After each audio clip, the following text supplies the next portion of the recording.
নমস্কার, আমি স্মিতা চক্রবর্তী পুনে থেকে বলছি। আমার চ্যানেলে সকলকে স্বাগত। আজ সকাল থেকেই খুব ব্যস্ত, কারণ আমার বাড়িতে আসবে আজকে কিছু আত্মীয়, অর্থাৎ আমার বৌমার বাবা, মা, ভাই, এটা সব আসবে। তার জন্য সকাল থেকেই খুব তৈরি চলছে যে তারা আসবে বলে, এবং তাদের অপেক্ষায় আছি। অবশেষে তারা এলো রাত 1টা, কারণ ট্রেন একটু লেট ছিল, তাই আমরা অধীর অপেক্ষায় বসেছিলাম তাদের জন্য। তারপর তারা আসার পর খাওয়া দাওয়া, তারপর শুতে শুতে আমাদের প্রায় ভোর হয়ে যায়, এবং পরের দিন আমরা আর কোথাও বেরোইনি। পরের দিন আমরা সব ঘরেই ছিলাম, ঘরেই খাওয়া দাওয়া, তাদেরকে নিয়ে সামান্য পাশে যে সমস্ত বাজার সেসব জায়গায় ঘোরা, এসব চললো। কিন্তু তারপরে দিন আমরা সবাই মিলে বেড়াতে গেলাম স্বামী নারায়ণ মন্দিরে, আর তার পাশেই ছিল আপনার রাজীব গান্ধী জিওলজিক্যাল জু। তাই এসব জায়গায় আমরা বেড়াতে গেলাম। তবে চলুন আপনাদের একটু মন্দির দর্শন করাই, জু দর্শন করাই। স্বামীনারায়ণ মন্দিরে, স্বামীনারায়ণ মন্দিরে আমি, আমার ছেলে, বউ, তারপর বউয়ের মা, বাবা, ভাই সবাই মিলে গিয়েছিলাম।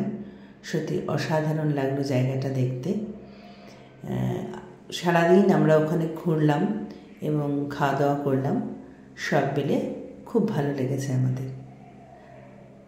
সেখান থেকে ঘুরে এবার আমরা চলে যাব আমাদের এই স্বামীনারায়ণের মন্দিরের পাশেই রাজীব গান্ধী জিওলজিক্যাল জুতে চলে যাব।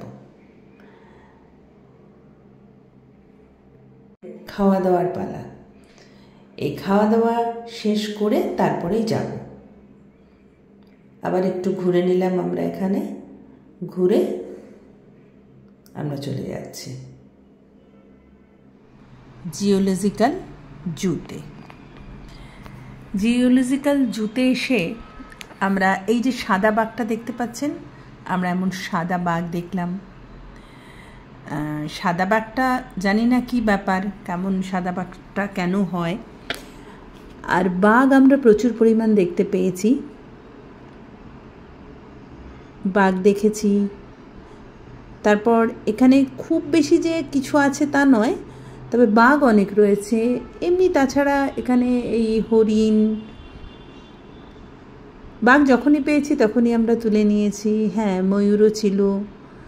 এরপর হ্যাঁ, হরিণ, ময়ূর এগুলো অনেকই ছিল।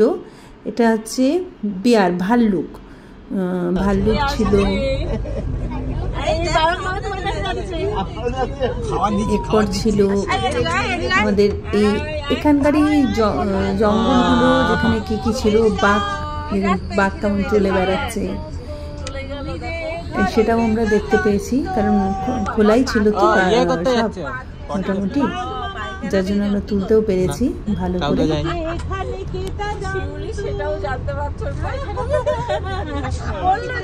আর বাঘটাই সব থেকে বেশি দেখা হয়েছে এখানে।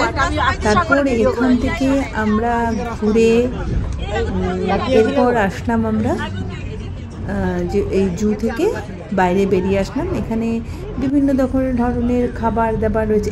এখানে একটা দেখুন, ভাল্লুক কেমন গাছের উপর উঠে আছে। ভাল্লুকটা গাছের উপর উঠে আছে, গাছ থেকে কিছুতেই নামছে না, ও গাছের উপরই ছিল।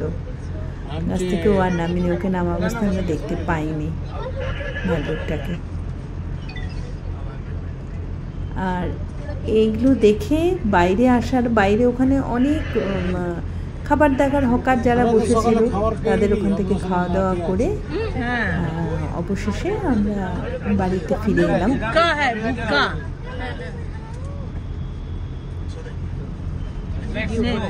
আবার হয়তো আসার সময় আবার দুটো বাঘ পেয়েছিলাম, আবার কিছুটা ছবি তুলে নিয়েছি বাঘের।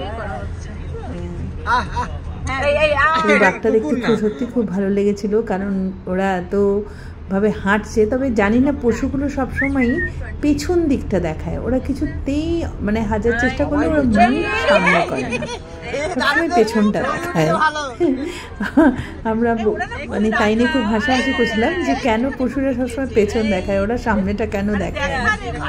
হয়তো মানুষদের দেখতে চায় না, হয়তো মানুষদের পছন্দ করে না, তাই হয়তো দেখাতে চায় না, এটাই হবে হয়তো। আপনারা দেখলেন মন্দিরটা সত্যি অসাধারণ ছিল। আর সেখানে যে আমরা খাওয়া দাওয়া করলাম, খাওয়া দাওয়াটাও খুবই ভালো ছিল।